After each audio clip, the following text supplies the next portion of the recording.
Hey there. Uh, I was trying to think a couple of things. Uh, what do what do we say? Teacher Aaron spoken word. So TASW teacher. Yeah. T TASW. Um. Yeah. I don't know. We'll see. But hey, I got my teacher mug here. Um. Get it done after this cup of coffee.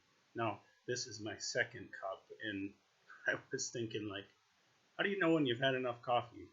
Because, you wake up and you need it, especially if you're a teacher. Like, I don't know how teachers that don't drink coffee make it through the day, because I need my coffee. But yeah, so got my finish on my second cup here, and I wanted to do one more guest poem reading for you. This is not a poem I wrote. This is actually a poem by a famous poet. His name is Rudyard Kipling.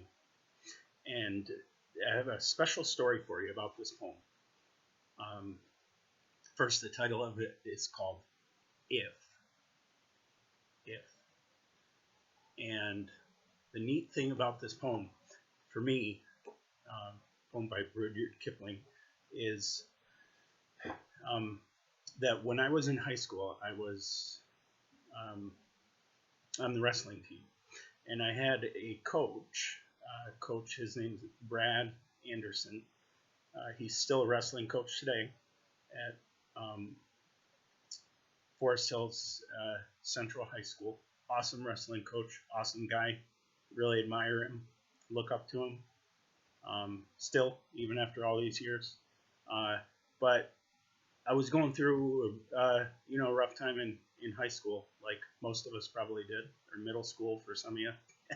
And he pulled me aside one day and gave me a copy of this poem called If on a piece of paper, handed it to me, and took a moment and shared with me about how it's a poem that had a lot of meaning for him.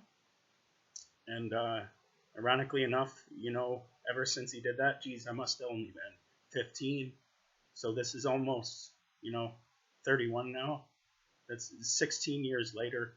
It's still an important poem for me. So, just to show you the significance of one simple act of kindness like that, even from, a wrestling coach to a student to a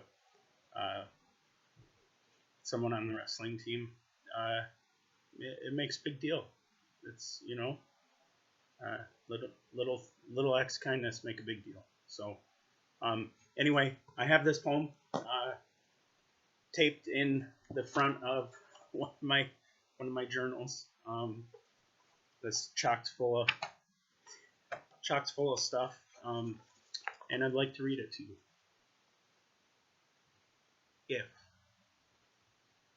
If you can keep your head when all about you are losing theirs and blaming it on you, if you can trust yourself when all men doubt you, but make allowance for their doubting too, if you can wait and not be tired by waiting, or being lied about, don't deal in lies, or being hated, don't give way to hating, and yet don't look too good, nor talk too wise.